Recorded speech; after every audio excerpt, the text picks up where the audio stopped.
Panorama group, जो सोचता है वो करता है। आपके अपने सपनों का आशियाना। नमस्कार। भारत लाइव देख रहे हैं आप। जांच पड़ताल करने के लिए अपने संपादक डॉक्टर नमन मिश्रा सर के साथ जुड़ गए हैं। बिहार में अब चूंकि दशहरा का पर्व बीत गया है, विजयदशमी खत्म हो गया है, बिहार की राजनीति भी यहाँ से अब दूसरे तरीके से चलनी शुरू हो जाएगी। क्यों? क्योंकि साल भर पहले की घटना याद कीजिए। बिहार में इसी दशहरा के बाद खेला हुआ था। दशहरा के बाद वो पिच तैयार होना शुरू हो गया था, जब बिहार के मुख्यमंत्री नीतीश कुमार महागठबंधन छोड़कर एनडीए की तरफ चले आए थे। लेकिन यहाँ मामला एनडीए के साथ कुछ और है। बिहार में एनडीए गठबंधन में मंत्रिमंडल को लेकर के कई तरह की चर्चाएं चली हैं। पूर्व में भी बिहार में नीतीश कुमार के मंत्रिमंडल में जब दिलीप जायसवाल प्रदेश अध्यक्ष ने बिहार बीजेपी के ये सवाल खड़े कर दिए थे और बाकायदा मीडिया के सामने आकर ये बात रख दी कि अब बिहार में मंत्रिमंडल का विस्तार होगा, तब फिर बिहार में एनडीए गठबंधन में भूचाल आ गया था। नीतीश कुमार की चुप्पी ये दर्शा रही थी कि नीतीश बेहद नाराज हो गए हैं। नीतीश की नाराजगी भारतीय जनता पार्टी के नेताओं से ये पुरानी अदावत रही है और नीतीश ने मंत्रिमंडल अपने हिसाब से किया है, क्योंकि नीतीश मंत्रिमंडल का विस्तार एक अड़े मार्ग में बैठा राजा ही कर सकता है। ये पूर्व काल से ही चला आ रहा है। अब कल देखिए, सम्राट चौधरी अपने आवास पर पहुंचते हैं। वहां पर जाकर के उन्होंने जिस तरीके से अपने आवास पर अपना जो गृह प्रवेश होता है वो किया, उसके बाद एक बयान दे दिया, जिसके बाद बिहार की राजनीति में फिर से भूचाल आना तय माना जा रहा है। सम्राट चौधरी कहते हैं कि नहीं, मुझे डिप्टी सीएम दोबारा नहीं बन रहा है। इसका मायने क्या है? क्या वाकई में उनके मंत्रिमंडल से छुट्टी हो गई है नीतीश कुमार की? इस पर जांच पड़ताल कराने के लिए अपने संपादक नमन मिश्रा सर के साथ जुड़ गए हैं। सर, सम्राट चौधरी ने एक बयान दिया है कि अब दोबारा डिप्टी जी। सीएम नहीं बनेंगे। क्या मायने हो सकते हैं इसके? डिप्टी सीएम नहीं बनेंगे तो मुझे लगता है कि हो सकता है सीएम बनना चाहते हो। अच्छा। एक बार तो सीएम बनने का जो उनकी चेष्टा थी, जी, उस चेष्टा पर कैसे विराम लगा था वो तो आपको याद ही होगा। बिल्कुल, बिल्कुल। और मुझे तो आपसे ज्यादा उनको खुद याद होगा। जी, जी, जी। पिछली बार जब सीएम बनने चले थे और जिस तरह से कारवां मजबूत होके चला था, हुँ, उस पर अगर पूर्ण विराम किसी ने लगाया तो नीतीश तो वो तो कुमार। खुद उन्होंने ही लगाया। जी, नीतीश जी, जी। कुमार तो कंपटीटर हो सकते हैं, आपका कंपटीटर आपके खिलाफ लड़ने आ सकता है। उस हुँ, दिन अगर आप नहीं पहुंचिए तो आपने ना गलती की। जी, जी, जी। कंपटीटर का तो काम ही है आपको गिराना। बिल्कुल। रही बात अगर नीतीश कुमार की, तो नीतीश कुमार ने तो कभी किसी को रोका नहीं बिहार के मुख्यमंत्री बनने से। हुँ, दरअसल वो खुद बन जाते हैं, हुँ, बाकी लोग अपने आप रास्ते से हट जाते हैं। जी, और जब नीतीश कुमार आपके साथ होते हैं जी। तो आप क्यों कॉम्प्रोमाइज कर लेते हैं डिप्टी सीएम की कुर्सी से? चाहे आप हो, तेजस्वी यादव हो, चिराग पासवान हो, कोई भी हो, वो सेकंड कुर्सी के लिए रेडी क्यों हो जाते हैं? हुँ, दरअसल इसलिए हो जाते हैं क्योंकि इन सभी लोगों को ये पता है, या इनको ये इस बात का विश्वास है कि नीतीश कुमार से पार पाना आसान नहीं है। हुँ, चुनाव में लड़कर नीतीश कुमार से जीतना संभव नहीं है। हुँ, इसलिए बैक डोर से अगर नीतीश कुमार से दोस्ती हो जाए, नीतीश कुमार के साथ कोई अंडरस्टैंडिंग बन जाए तो वो ज्यादा बेहतर सूट हुँ, करेगा। लेकिन सम्राट चौधरी भी इसी मजबूरी वश नीतीश कुमार के अंडर काम करने के लिए रेडी हो गए हैं। जी। जिस दिन बिहार में सरकार गिरकर और भाजपा के साथ नीतीश कुमार वापस जाने वाले थे, उस दिन उनका बयान याद है ना? जी, जी, दिल्ली में जी। मौजूद थे, से बातचीत चल रही थी, लेकिन जी। कितना अंधेरे में थे वो सम्राट चौधरी। इस बात से अंदाजा लगाया जा सकता है हुँ, कि उन्होंने उस वक्त भी नीतीश कुमार के खिलाफ बयान दिया और उन्होंने ये कहा कि नीतीश कुमार गठबंधन कपड़ों की तरह बदलते हैं। हाँ, हाँ, हाँ, हाँ, बिल्कुल। और उसके 2-4-5 घंटे बाद ही उनको सारा डिप्टी सीएम बिहार का बनना पड़ा। बिल्कुल, सारा तो प्रकरण आप हो गया समझ बिहार सकते हैं में। ना कि हाँ, ये सारा स्वांग नीतीश कुमार से अलग हटने के बाद ही होता है। हाँ, और बिहार भाजपा मतलब सबसे फिसड्डी पार्टियों में से है। मैं हाँ, भाजपा, केंद्रीय भाजपा की बात नहीं कर रहा हूँ, बिहार मैं भाजपा। बिहार इकाई की बात कर रहा हूँ। जी। ऐसे ऐसे लोग हैं जो केवल मौका परस्त है, जो हुँ, केवल अपना फायदा जानते हैं, जी। जो खुद मंत्री बनने के लिए नीतीश कुमार के सामने अपनी पार्टी को, जो हुँ, महासमान पार्टी होती है, उसे गिरवी रख देते हैं। हुँ, और मैं किसी एक का नाम लेकर किसी को यहाँ पर मतलब किसी को जलील करने का मेरा मकसद नहीं है। जी। दरअसल एक लिस्ट है लंबी, हुँ, उसमें किसी का भी नाम उठाकर आप देखिएगा हुँ, तो वो इसी राजनीतिक पैटर्न पर काम करते हैं। हुँ, हुँ, आपको एग्जाम्पल के तौर पर याद होगा कि जब नीतीश कुमार तेजस्वी से चले जाते हैं जी। और जब नीतीश कुमार के खिलाफ बोलना होता है तो कोई नेता जल्दी खड़ा नहीं हो पाता है, बिल्कुल सच्चाई है सर और इसमें। सदन में कोई उठ के खड़ा होकर बोल भी देता है हम्म तो नीतीश कुमार को ये कह के बैठाते हैं कि बैठो जी, तुम क्या बोलोगे। हम्म और वो ये सोचता है कि कल अगर सच में नीतीश कुमार वापस आ जाएंगे तो वो मुझे मंत्री नहीं बनाएंगे या मेरा राजनीतिक करियर खा जाएंगे, और उस बिल्कुल वक्त मोदी जी भी कुछ नहीं बिगाड़ पाएंगे। और बिल्कुल। इस बात का एग्जाम्पल इससे मिलता है कि हम्म सम्राट चौधरी डिप्टी सीएम तो बिहार के बन गए, हम्म लेकिन जितना फजीहत झेलना पड़ा सम्राट चौधरी को, बिहार में आज तक किसी नेता के साथ वैसा नहीं हुआ है। जी जाकर जिस तरह से उन्होंने अपना बाल कटवाया, वहां पर पगड़ी खोली, एक तरह से पगड़ी गिरवी रख गई उनकी। हम्म जिस नीतीश कुमार को उस कुर्सी से हटाने की चेष्टा उन्होंने की और हट किया, उस हट योग को तो आधे में ही रोकना पड़ा। और ये क्यों करना पड़ा? क्योंकि उनको पता था कि अगर वो ऐसा नहीं करेंगे तो उनकी छुट्टी मंत्रिमंडल से हो जाएगी। हालांकि आप ये जानते हैं कि आज भी उनकी कुर्सी पर बहुत तलवार लटकी हुई है। अध्यक्ष के पद पर से उनको हटाया गया, उसके पीछे एक बहुत बड़ा कारण है। जी दरअसल बिहार भाजपा का कोई भी नेता ऐसा नहीं है, चाहे ब्राह्मण हो, भूमिहार हो, राजपूत हो, कुर्मी हो, कुशवाहा हो या मुसलमान ही हो, वो अपने समाज का, अपने जाति का वोट अपनी पार्टी को नहीं दिलवा सकता है। जी सम्राट चौधरी के रहते हुए पूरे शाहाबाद क्षेत्र में 6-7 सीटें कुशवाहा समाज ने हरवा दिया एनडीए को। अब सम्राट चौधरी का इससे रिजल्ट क्या निकलता है? Below average, minus. बिल्कुल सर।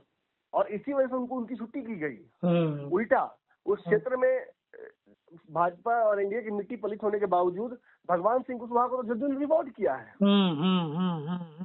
तो आप सोचिए कितना कॉन्ट्रास्टिंग है। ये मतलब उस क्षेत्र में बक्सर में हार जाते हैं मिथिलेश तिवारी, ऊपर में कुशवाहा हार जाते हैं, सम्राट चौधरी किसी को नहीं बचा पाते हैं। तो भाजपा सम्राट चौधरी को आखिर रिवॉर्ड किस बात का कर रही है? ना तो वो जाति का वोट दिला पा रहे हैं, ना एक कोई अच्छा कुशल उनका नेतृत्व अब तक का रहा।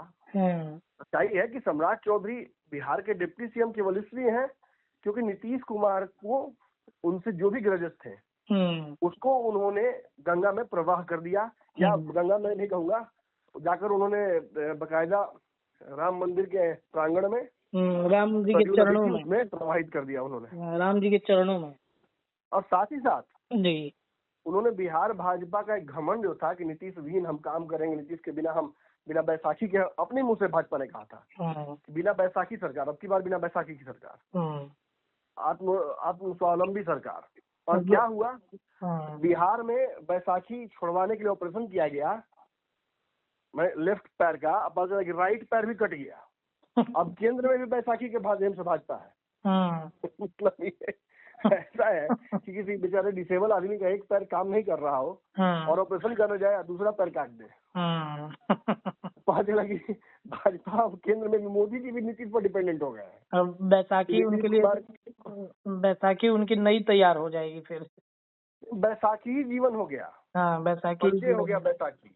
बिल्कुल। और ये भाजपा के साथ, नरेंद्र मोदी के साथ नहीं होता। लेकिन ऐसे ही नेता जो अपनी राजनीति को समझ नहीं पाते हैं, जो पॉलिटिकल स्ट्रेटजीज जो बनती हैं पार्टी की, उनको मान नहीं पाते हैं, पार्टी में जो गुटबाजी होती है उसे रोक नहीं पाते हैं, और अपने महत्वाकांक्षाओं के जो कहा जा सकता है कि भेंट खुद ही चढ़ जाते हैं जी, या पार्टी को चढ़ा देते हैं। तो कहीं ना कहीं ये चीजें अफेक्ट करती है। लेकिन जो कल हुआ, सम्राट चौधरी जिस बंगले में गए, उस बंगले का इतिहास आपको पता है। बिल्कुल। जो उस बंगले में शिफ्ट हुआ है वो डिप्टी सीएम ही बनकर रह गया है, इतिहास है। वो कभी सीएम नहीं बना। और क्या भरोसा कि वहाँ से डिप्टी सीएम भी बने कि ना बने। ये भी तो उस बंगले की खासियत है। पत्रकार ने तो पूछ दिया, पत्रकार ने पूछा कि यहाँ जो गया है वो दोबारा डिप्टी सीएम भी जल्दी नहीं बना है, जल्दी उसकी कुर्सी गई है। तेजस्वी यादव 2 बार वहाँ से हटाए गए हैं। जी जी बिल्कुल। और दोनों बार वो खाली सरकार इस कुर्सी आवास के इसलिए करना पड़ा, पिछली बार याद होगा आपको, एसी लगा हुआ है बाथरूम में, फलना ढिमका ये हुआ था। इस बार बेचारे एसी नोच के ले गए, बाथरूम को लगी बजट न करे तो कोटी चोर कह दिया सब। तो कहीं ना कहीं ये लड़ाई तो लड़ना चाहते थे वो तेजस्वी यादव से जी, लेकिन मीडिया का अपना काम है, पत्रकारों ने पूछ दिया कि भाई इसका तो ट्रैफिक टाइप का है बिल्डिंग। तो इस पर उनका जो रिएक्शन था वो थोड़ा झटका देने वाला था। सम्राट ने जिस तरह से ये कहा कि नहीं बनना है, पत्रकार ने कहा कि दूसरी बार दोबारा फिर डिप्टी सीएम, तो उन्होंने कहा कि डिप्टी सीएम नहीं बनना है। नहीं बनना है दोबारा। जी जी बिल्कुल। इससे इससे दो बातें देखिए रत्नेश जी साबित होती हैं। जी सर। दोनों में से ही एक बात होगी, या तो आगे चल के उनको लगता हो कि भाजपा उनको सीएम ही बनाएगी, या 2025 में भाजपा कोई डबल ब्लफ करेगी, नीतीश को आगे करके कोई बड़ा खेल करना चाहती है भाजपा, और नीति तैयार है, या उन्हें ये पता है कि उनकी छुट्टी आने वाले समय में होने वाली है, ना वो भाजपा के किसी काम आ पाए, ना नीतीश कुमार से उनके रिश्ते सुधर पाए। जी जी जी जी। अभी बीते कुछ दिनों के कार्यक्रमों की स्थिति को अगर देखते हैं, जायजा लेते हैं, तो आपको समझ में आता है कि सम्राट चौधरी डिप्टी सीएम है, ये केवल कार्यक्रमों से पता चलता है, कार्यक्रम में होते हैं। कोई खास हस्तक्षेप उनका नहीं बिहार के सरकार में है नहीं। मुझे तो मतलब अंदर की बात तो ये भी कहूँ कि कई विभागों की बातें सामने आती हैं, जब कई लोग हैं जो पार्टी के जुड़े हुए हैं, जब काम के लिए आ जाते हैं तो नीतीश कुमार तक मतलब सम्राट चौधरी के पास जाने के बाद हाथ खड़ा रहता है। और सम्राट चौधरी कहीं अगर आगे भेज भी देते हैं फाइल, तो ज्यादातर मामलों में ये बात समझ में आ रही है, ये खबर आती है कि नीतीश कुमार ने फाइल रोक दिया, या नीतीश कुमार किसी अधिकारी ने फाइल रोक दिया। तो कहने का मतलब एक टोकन पद है। सम्राट चौधरी भी समझ गए हैं कि धीरे धीरे पार्टी में भी उनका कद छोटा होता जा रहा है, खास लोग उनको बहुत पसंद कर भी नहीं रहे हैं। उनको जो ताकत दी गई थी उसको सही ढंग से इस्तेमाल भी नहीं किया, हो सकता है तकदीर ने भी साथ नहीं दिया चुनाव में। लेकिन आज अगर डिप्टी सीएम वो बने हुए हैं तो it is due to Nitish Kumar, क्योंकि नीतीश कुमार अगर अड़ जाते हैं, ये तो प्रण ले रहे थे ना मेरे कि हमको हटाने के लिए, इनको नहीं बनाना है, इनको बनाइएगा तो आपके साथ नहीं आएंगे। बिल्कुल सर, इसी से जुड़ा तो सवाल है। आगे ऐसा प्रतीत होता है कि नीतीश कुमार, देखिए जिसको इसको नीतीश कुमार पसंद नहीं करते हैं उसको परमानेंट पसंद नहीं करते हैं। ऐसा नहीं है कि बीच में कोई मने माफी मिल जाएगी, हो सकता है कि मजबूरी वक्त नीतीश कुमार भी झेल जाए कुछ दिन। अब जैसे चिराग पासवान ही है, उन्होंने जो किया नीतीश कुमार के साथ, नीतीश कुमार भूल थोड़ी जाएंगे। आज अशोक चौधरी के माध्यम से या किसी भी माध्यम से नीतीश कुमार और चिराग पासवान एक मंच पर आ जाते हैं, एक सरकार का हिस्सा है, एनडीए बिहार में काफी अच्छा प्रदर्शन की थी, तो खुशी खुशी में तो सब एक साथ हैं। लेकिन कल जब सीट बंटवारे की स्थिति आएगी तो रत्नेश पांडे याद रखिएगा, चिराग पासवान अपना गाना गाएंगे और नीतीश कुमार अपना गाना गाएंगे। बीच में ही जब लगा कि चिराग पासवान की पार्टी के सांसद तोड़ लेंगी भाजपा, ऐसी खबर आई, तो देखा आपने जदयू चुप हो गई। जदयू चाहती तो साथ दे सकती थी चिराग पासवान का। सही बात है। लेकिन कहने का मतलब कि पुराना दुश्मन जब दोस्त बनने की कोशिश करता है और उसके साथ कुछ बुरा होता है, तो ऐसा नहीं है कि आप बहुत दुखी होंगे, मिक्स्ड फीलिंग्स होती है, और वही मिक्स्ड फीलिंग्स इस वक्त जदयू की चल रही है। तो मुझे लगता है कि उसी तरीके से जैसे चिराग के साथ हुआ, वैसे ही सम्राट चौधरी को भी बहुत माफ करने की स्थिति में नीतीश कुमार है नहीं। वर्तमान में सरकार चलाने के लिए जो भाजपा की कुछ शर्तें हैं, उन शर्तों को भी मानना जरूरी है। भाजपा ने भी नीतीश की कई शर्तें मानी है। बिल्कुल। 2025 में नीतीश कुमार को मुख्यमंत्री का चेहरा बताने वाले सबसे पहले शख्स तो खुद सम्राट चौधरी ही हैं। जी। चिराग पासवान जो उनको हटाना चाहते थे उन्होंने भी मान लिया। उपेंद्र कुशवाहा जो बिहार के अगले सीएम बनना चाहते थे उन्होंने भी मान लिया। मांझी जी ने भी मान लिया। तो जितने लोग नीतीश कुमार को हटाने में लगे हुए थे, वो सब तो अब उनको बनाने में लगे हुए हैं। और जो एक व्यक्ति नीतीश कुमार के साथ खड़े थे कि नीतीश कुमार जी को कोई सीएम रखना है जब तक वो चाहेंगे, वो आज उनके खिलाफ है तेजस्वी यादव। समय ऐसे ही बदलता है, लेकिन मुझे लगता है कि मोर फ्रस्ट्रेशन, सम्राट चौधरी ने फ्रस्ट्रेशन में ये बात कही है। शायद हो सकता है कि बार बार सुनने को मिलता हो कि नीतीश जी खुश नहीं है, आपको हटा दिया जाएगा, या अंदर में हो सकता है कि उनको भनक लग भी गई हो। तो उसी फ्रस्ट्रेशन को जब मीडिया बार बार ट्रायल करती है किसी का, तो चीजें अक्सर इस तरह से कड़वी टाइप की निकल जाती हैं। लेकिन कड़वी का मतलब ये जरूरी नहीं कि वो गलत ही हो। कभी कभी इसको बोलते हैं इम्प्रॉम्प्टू।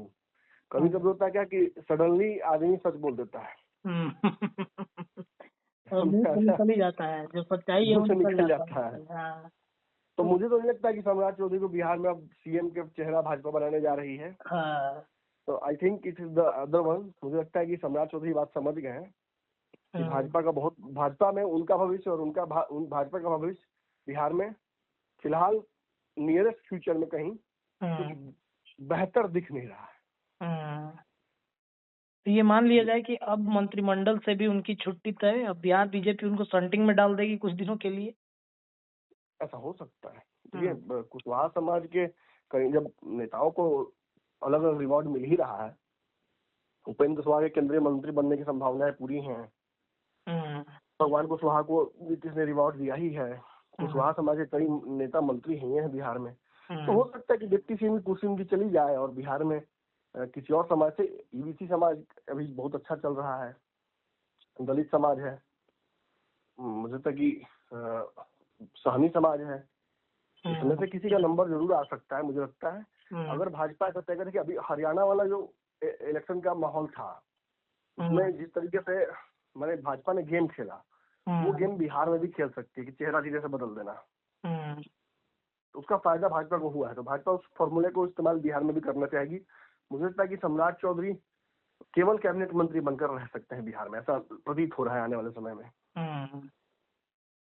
चलिए देखिए, तो ये है सम्राट चौधरी के बयान का असली मायने। हो सकता है कि उनको ऐसा लग रहा हो कि शायद आने वाले वक्त में बीजेपी या नीतीश कुमार का अगर गठबंधन रहेगा तो शायद उनके लिए कुछ अच्छा पद ना मिले, या फिर ये भी हो सकता है कि फ्रस्ट्रेशन में मीडिया ट्रायल्स के भी दिए होंगे।